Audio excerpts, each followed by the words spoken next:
Over the past couple days, people have finally had the chance to get their hands on and play Planet Coaster 2 for the very first time, because Frontier have actually gone over to Gamescom and set up a panel based all around this brand new Planet game. And you could load up Planet Coaster 2 and have this sort of 15-minute demo where you get to explore the entire game. Well, not the entire thing, because they definitely restricted it a little bit. And there have been some very interesting things uncovered, including some new features that we didn't know we were getting and some that we were very much hopeful for. So I am going to talk through all of them today, and I really wish I could go to Gamescom and, play it for that 15 minutes and have a go, show you guys the game, but it's impossible in the summer holidays to get a flight that's under about £600 to Germany. So I'll just talk about them from the comfort of my humble abode. And if you do go on to enjoy this video of coverage of the very exciting additions to Planet Coaster 2, and you want to see more, then please be sure to subscribe to the channel. We're on the road to 90,000 subscribers now, so if you want to help towards that goal,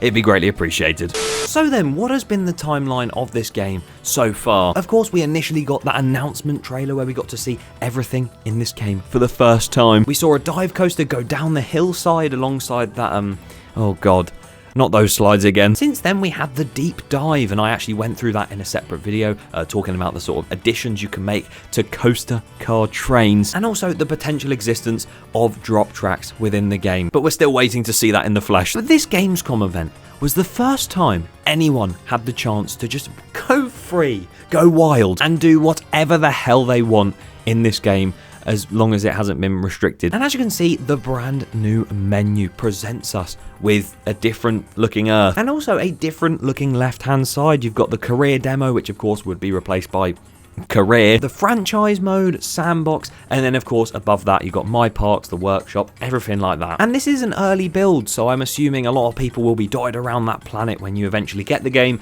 and it'll just look nice. It's a good upgrade. Following that, when you enter a career mode, a franchise mode, or a sandbox mode, instead of the Ferris wheel of death that used to spin really fast and then just stop whilst your game lagged, we now have a weird bubbly roller coaster track combination that surrounds the Planet Coaster logo, and there is a roller coaster going round and round it, and that is how the game loads now. And I will always miss that Ferris wheel, but again, it looks like a good upgrade. Either way, now you've loaded into your park, this video is going to get very, very mismatched. And it's going to be a bit all over the place, because there's a lot of things that are very random to talk about, but also not, and very cool. Such as something that I've been wanting to talk about for ages. It is the most exciting thing in the world. When you place down paths, they're not as thick-spined anymore. Because in Planet Coaster 1, you wouldn't really be able to place them above other paths and everything. It'd be like, oh, there's a collision. Now they look a lot better, so yeah. Thanks for watching. But that is quite a cool thing to look at, as is the brand new lettering that they've put in the game. There was a big lack of that in Planet Coaster 1. You had to sort of make your own letters or use Theme Maker's Toolkit. But now they seem to have this massive selection of different sign types you can use, individual letters, rather than just typing it up on a Western metal sign. You can place down changing rooms right outside your pools, or maybe a bit further away. That's useful. And also there is quite a few pool extras in that sort of menu here, you can see. But the one thing is, what is that white and black looking jet thing? Well, I'll tell you what it is. They hovered over it for a second and spoke about it. It's a lazy river jet. And those jets are a really good indicator that we won't have to make a set like station or something like you'd expect from Planet Coaster 1. You should just be able to make a long winding pool and stick those jets in it to make it turn into a lazy river, which I think is very cool in the customization aspect. Along with that extra, there's of course ladders and sort of diving boards and everything like that, your usual, and you can place them all around your pools. Not only will I be making a 600-foot tall water slide, now I'll be making a 600-foot diving board. Something that was shown on the Gamescom live stream they did recently is once again the ability to put down flat rides wherever the hell you want to. In the original game, if you tried to put it down in the middle of a pathway or even about that far into a path, it would say no. Collision error again. But now you can literally just put it in the middle of a plaza area you've made, and it will just make that whole ride fit in so much better. Something funny as well is they didn't make a queue line for it, so the actual queue started just pouring out in a straight line from it, which I'm not seeing in Planet Coaster 1. Maybe it's a new feature. Maybe I'm just delusional. But something interesting with this flat ride that they placed down in the middle of the path was the amount of colour changing they were able to do on that ride. It seemed like they could change every single individual claw on it, and they could even add patterns. We never had the chance to add patterns to any rides whatsoever. You just had to stick with the bog standard theme that it came with. Me, when I placed down a pirate themed Ferris wheel in my spooky area. But I'm so happy with how much they've listened to us with the creativity aspect, because adding patterns, being able to add stuff to the ride as it moves around, all these effects that have been added as well.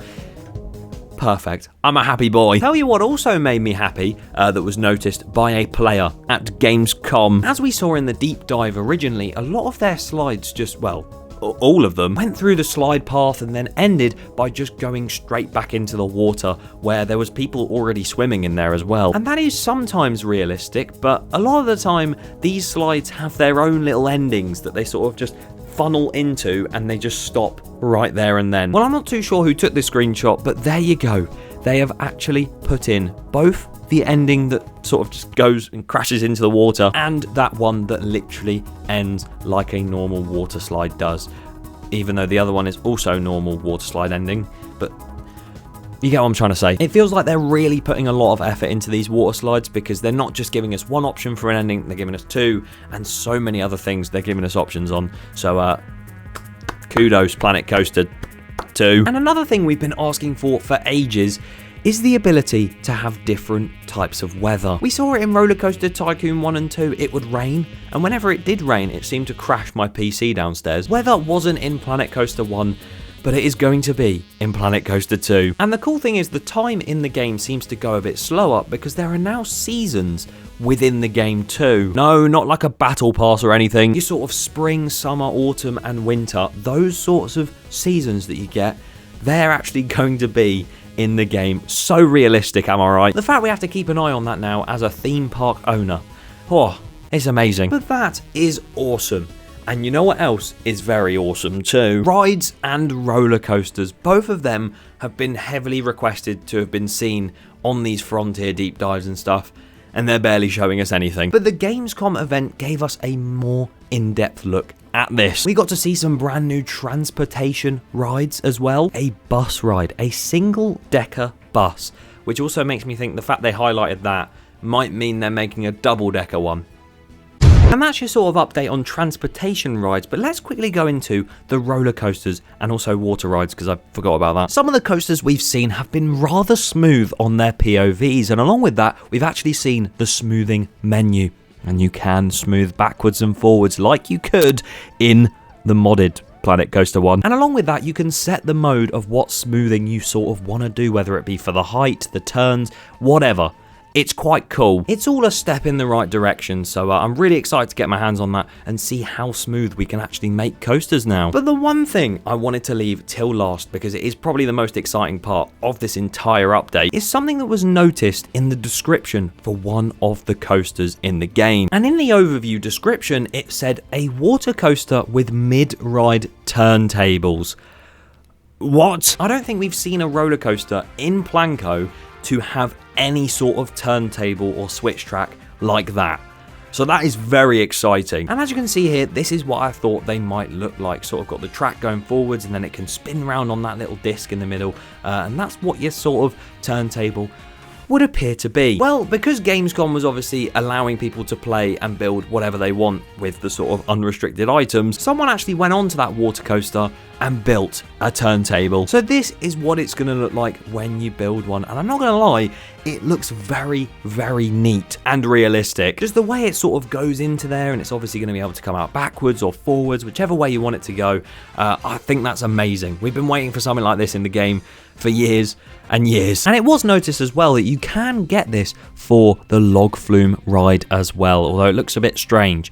There is a mechanism underneath that pool of water, but when do you ever see a turntable full of water like that? But the turntables are such a good step because, well, if we're having these sorts of track pieces that can turn away from other ones and go another direction, why not switch tracks?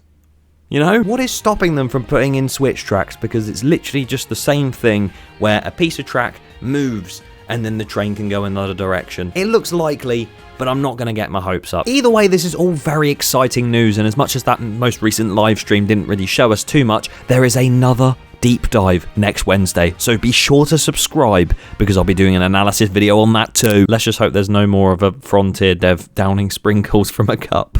Leave your thoughts on all of this down below in the comments and make sure to subscribe. If you want to see my previous analysis on the other deep dive that came out, click here.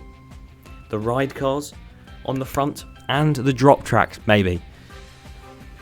There's some cool stuff in there. Go and watch it.